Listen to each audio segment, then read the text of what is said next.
Nagpapatuloy ngayon ang search and rescue operation para sa mahigit 4 na pupa na missing matapos matabunan ang dalawang bus sa Barangay Masara sa Maco, Davao de Oro.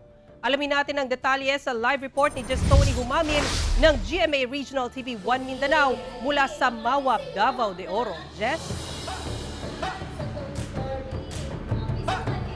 Sara, kasalukuyan pa ring missing ang nasa 48 katao matapos matabunan ng gumuhong lupa sa Barangay Masara sa Maco, Davao de Oro.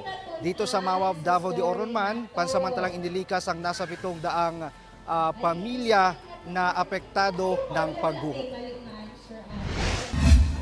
Driver? Hindi pa rin nawawala ng pag-asa ang mga rescuer na mailigtas ang iba pang sakay ng dalawang bus na natabunan ng gumuhong lupa sa Barangay Masara, Maco, Davao de Oro noong Martes ng gabi. 48 pa ang pinaghahanap, 7 ang naitalang patay. Nangyari umano ang insidente nang pauwi na sana ang mga tauhan ng mining company na sakay ng mga natabunang bus. Isa pang bus ang naunang nakaalis bago ang landslide. Sa gitna ng dilim, nagpatuloy ang pagsagip. Tulong-tulong ang mga sundalo, mga tauhan ng MDRRMO at mga residente, pati na sa pag-asikaso sa di bababa sa 31 na sugatan. Hindi naman nakikitang may kinalaman sa landslide ang binahan sa lugar. Paglilinaw ng Apex Mining Company, hindi sa mine operations area nila nangyari ang insidente.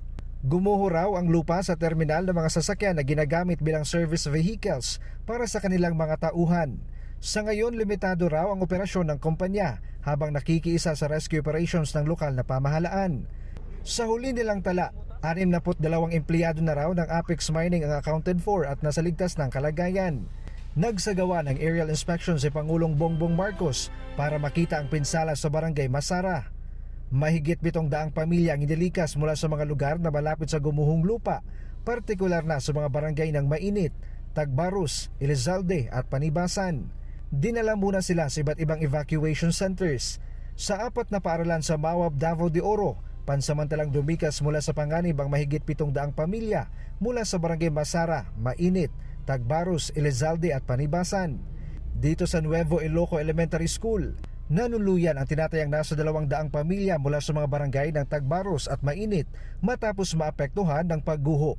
Sobrang trauma daw ang naranasan ng mga residente. Padaplinta kay pirti na ginong dagan mi sa pikas na may tubig po. Sa asa man taan eh. So kaloy sa Ginoo kay ning kuan naman nawala ra po. Pero kusog kayan to. Nervous ko sir. Po kasi natulog po kami doon. Ano lang, nagising na lang kayo? Nagising na lang kami. Bigla kami kumakatok ng aming mga kapitbahay na may nangyari na doon. May landslide. Dahil kinulang sa gamit na mahigaan, nangolekta na mga karton itong force multiplier ng Mawab, Davao de Oro na si Edniel at ang kanya mga kasama para may magamit ang ilang evacuee. Kasi kulang daw sila ng yung mga pang sa higaan nila dito kasi semento na eh.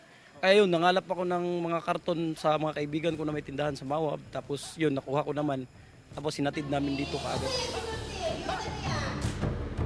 Sara, sinubukan natin pasukin kanina ang Barangay Masara kung saan mismo nangyari ang pagguho ng lupa. Ngunit pinigilan tayo ng mga otoridad doon dahil sa mga nararamdamang paggalaw ng lupa.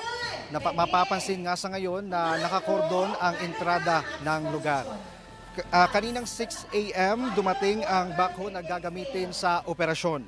Samantala, binisita naman ngayon ni VP Inday Sara Duterte ngayong araw ang mahigit 700 pamilya na nanunuluyan ngayon sa 4 na evacuation center sa Mawab, Davao de Oro na apektado ng pagguho. Sa ngayon, andito si VP Sara sa Nuevo Iloco Elementary School sa Mawab pa rin ito at iniisa-isa niya ang mga apektadong pamilya. Kinamusta niya ito matapos ang nangyaring pagguho. Mamahagi rin ang opisina ng Pangalawang Pangulo ng tulong sa mga apektadong residente. Sara. Okay, maraming salamat at mag-iingat kayo dyan. Tony Humamil ng GMA Regional TV 1 Mindanao.